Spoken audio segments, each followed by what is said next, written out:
예. 국민의힘 전당대회 아마도 광복절 직후 열리지 않겠는가 요렇게 알려지고 있는데요. 당권 주자들의 경쟁도 본격화하고 있습니다. 가장 먼저 깃발을 든 건 6선의 조경태 의원이고요. 어제 안철수 의원도 혁신위원장 수락 닷새 만에 전격 사퇴를 하면서 당대표 선거에 뛰어들었죠. 당권 주자들의 목소리 이제 차례차례 들어볼 겁니다. 오늘은 첫 출마 선언을 한 조경태 의원 만나보죠. 조경태 의원님 나와 계십니까? 네, 안녕하세요. 조경태 의원입니다. 안녕하세요. 얼마 전에 그 원내대표 경선 때도 조 의원이 출마하시는 거 아니냐? 뭐 여러 이야기가 오갔습니다만 그때는 결국 나서지 않으셨었어요. 네. 이번에는 사실은 예. 당이 상당히 12.3 비상계엄 때부터 음. 대통령 선거 때까지 이번 사태를 겪으면서 이 정치인의 한 사람으로서 또 국민의힘 당원 소속의 한 사람으로서 상당히 좀 죄송하다는 그런 생각을 많이 하고 있었거든요. 예, 예. 근데 그동안에 제가 그 당 소속, 당시는 여당이었지 않습니까? 예. 나름 제 소신으로 국민의 뜻에 부합하도록 쭉 행동해 왔지만 정작 당은 다른 방향으로 돌아가지 않았나 이렇게 보고 있습니다. 예. 네네. 그래서 원내대표 선거 때도 이 당을 구하러 좀 내가 나서야 하는가 고민하셨던 게 사실이고 하지만 그땐 출마하지 않으셨고요. 이번 당대표 선거는 가장 먼저 결심하게 된 어떤 결정적인 계기가 있었을까요, 의원님? 뭐 글쎄요. 지금 보면은 당의 여론조사를 보면은 예.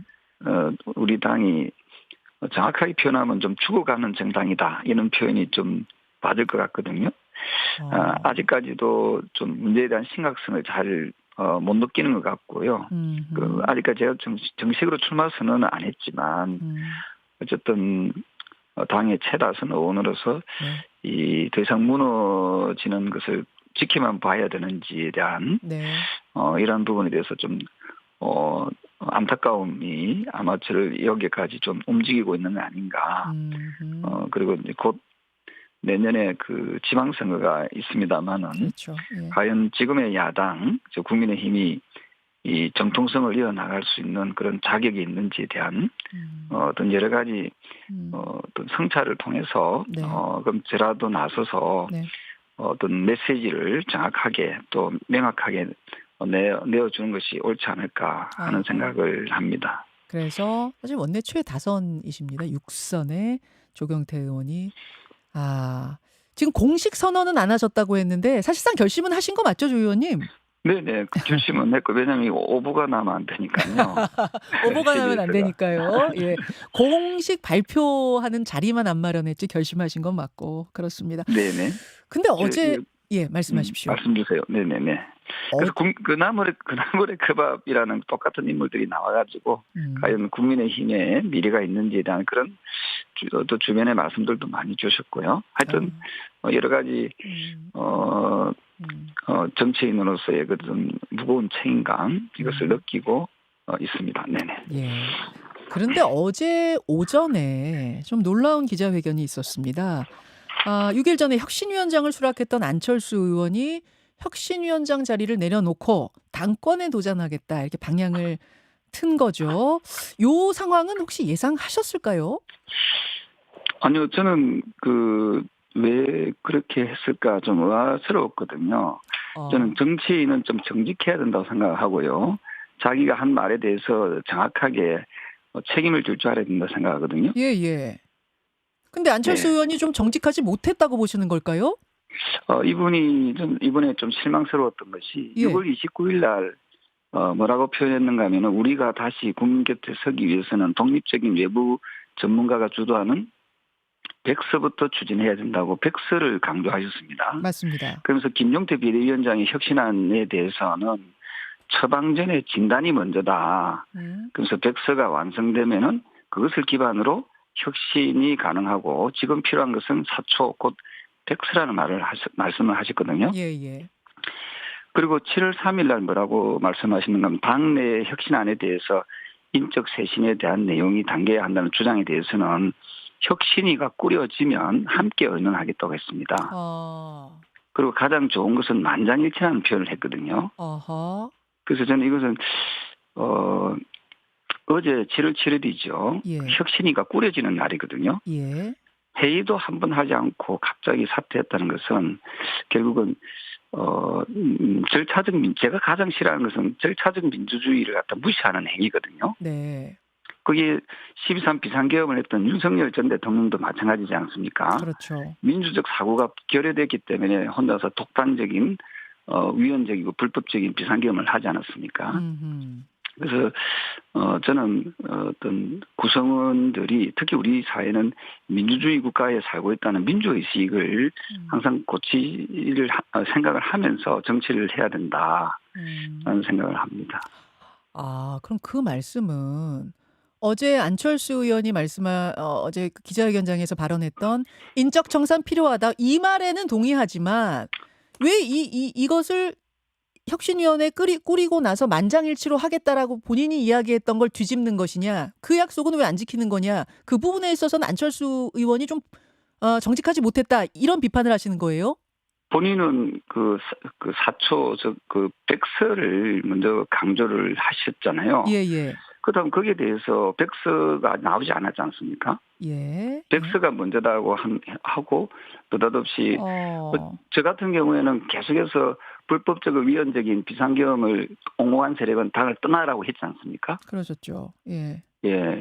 그 저하고 좀 결이 좀 다른 것 같아요. 그러면 왜 안철수 의원이 중간에 마음이 바뀌었다고 생각하세요? 원래는 혁신위원장을 하면서 혁신위에서 차근차근 하려던 것을 왜 틀었다고 보세요? 그거는 본인한테 물어보면 좋을 것 같고요. 어쨌든 저는 이러한 표현들이 저는 그 정직하지 못한 표현으로 저는 읽혀져서 저는 이런 부분에 좀 아쉬운 부분이 있고요. 어쨌든 뭐 출마는 누구든지 할 수 있는 거잖아요. 다만 어떤 책임성을 가진 우리 지금 한국 정치의 고질적인 게 뭐냐면 말에 대한 책임을 저도 뭐 그런 데 대해서 혹시나 부족하다면 뭐 제가 사과를 해야 된다고 생각을 합니다만은 책임 정치가 좀 결여된 부분을 회복하는 것도 매우 중요하다 이런 생각을 합니다. 왜 안철수 의원의 마음이 바뀌었느냐에 대해서는 안 의원 본인만이 알 거다 이렇게 지금 말씀하셨는데 권성동 전 원내대표는 조금 전에 SNS에다가 그 부분을 직격했습니다. 뭐라고 썼냐면은 한동훈 전 대표가 전당대회 안 나갈 거라고 하면서 주변에서 안철수 의원을 부추긴 사람들이 있는 게 아닌가 싶다. 그러면서 기대를 심어주면서 안 의원의 욕심을 자극했을 것이다. 이렇게 권성동 의원은 판단을 하셨네요. 동의하십니까? 글쎄요, 저는 뭐 사실은 인적 쇄신, 뭐 청산의 대상이라고 유력하게 불리는 분들은 아무리 옳은 주장이라도 하면 그 설득력이 없잖아요. 예, 좀 특히 그 친윤의 핵심으로 분류됐던 분들은 어떤 목소리를 안 내는 것이 좋겠다 이런 생각을 합니다. 인적 지금 우리 당이 좀 죽어가고 있는 정당, 참으로 그런 부분에 대해서 자아성찰, 자기 반성이 좀 부족하다 하는 생각을 좀 많이 하고요. 저는 하여튼 어쨌든 이 정당의 일원으로서 국민들께 정말 죄송하고 12.3 비상계엄부터 지금까지 이번 사태를 보면서 국민의힘이라는 그 당명에 맞는 행동을 하고 있는지 국민들께 힘을 드리고 있는지에 대해서 개개인적으로 좀 더 반성의 노력을 좀 더 하시는 게 좋겠다 이런 생각합니다. 지금 이제 뭐 절차적인 면에서는 안철수 의원에 대해서 비판적인 목소리를 내셨습니다만 안철수 의원이 주장한 그 인적 청산 부분에 대해서는 동의하십니까? 그리고 거기에서 지금 인적 청산의 대상이 이른바 쌍권, 권영세, 권성동 의원이라고 지목이 되고 있어요. 언론에 의해서. 그 부분에 대해서는 동의하십니까?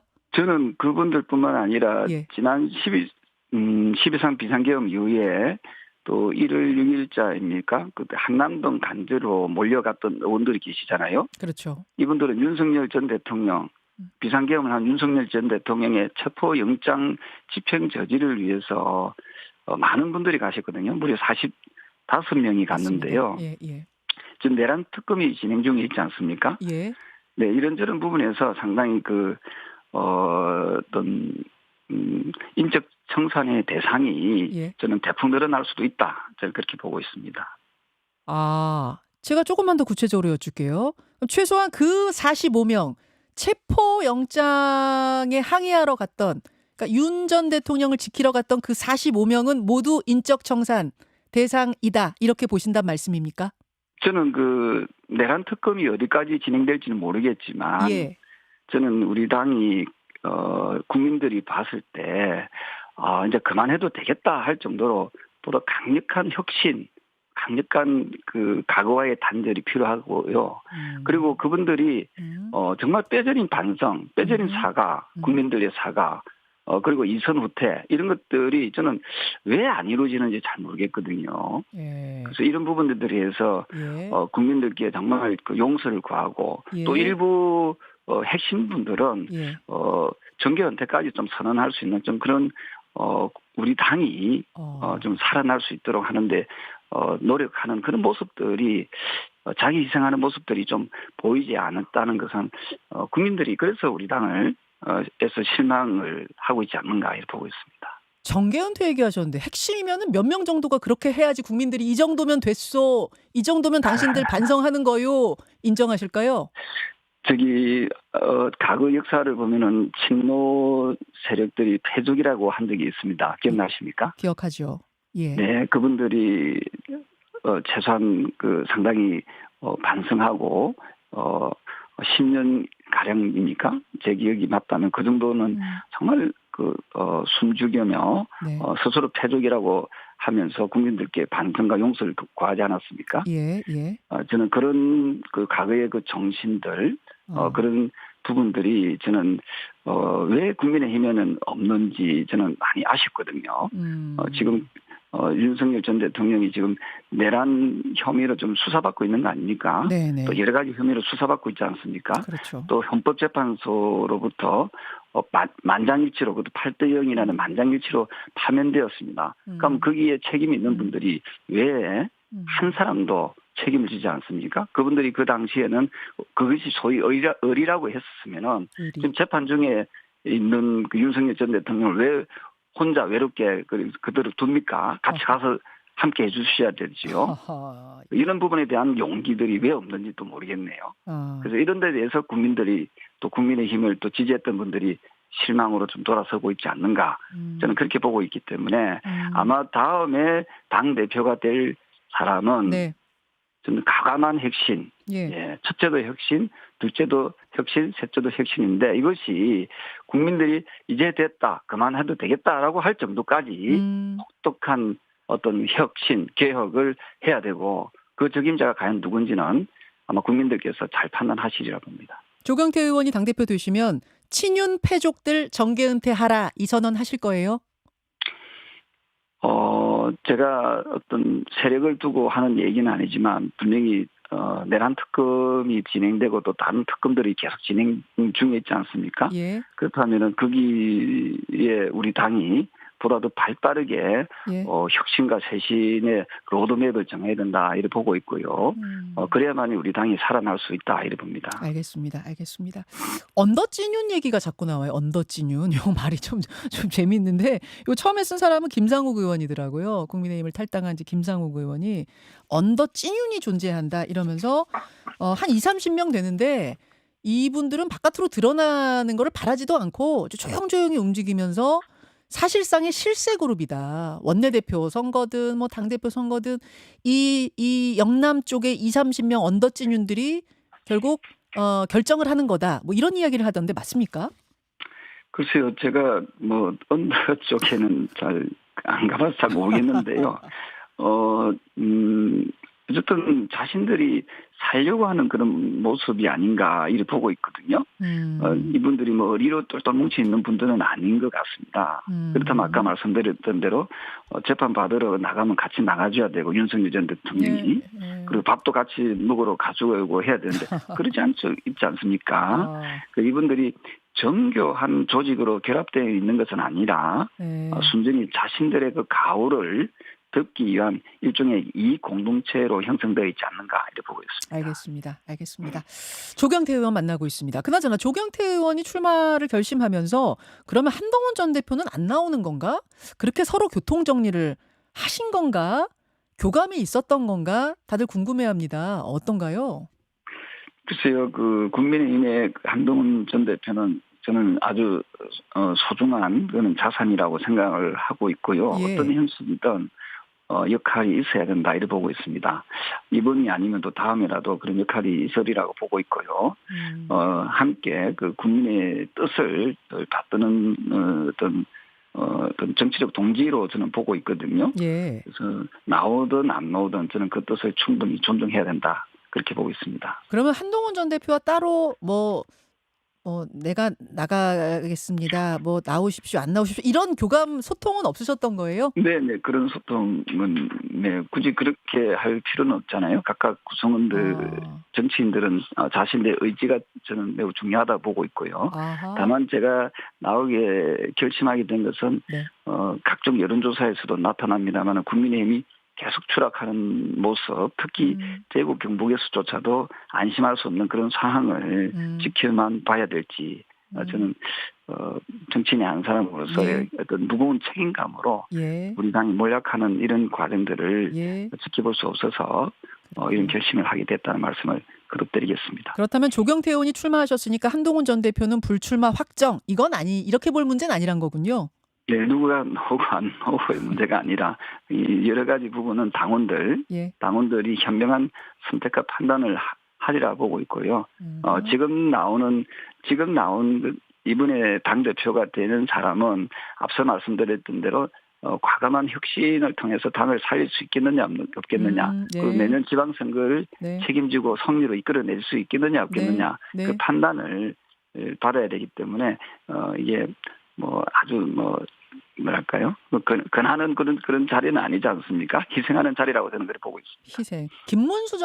김문수 전 후보가 나올 거라는 예상들이 많아요. 그분은 그럼 지금 말씀하신 그 당대표의 자격에 충족한다고 보세요?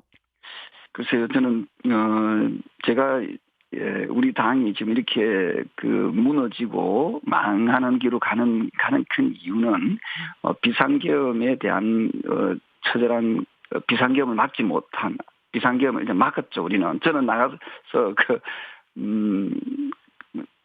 국회 담벼락을 넘어서 저는 해제하는데 막았지만 또 막았는데 좀 소극적인 분들 또는 거기에 대해서 반성하지 않는 분들이 있지 않습니까?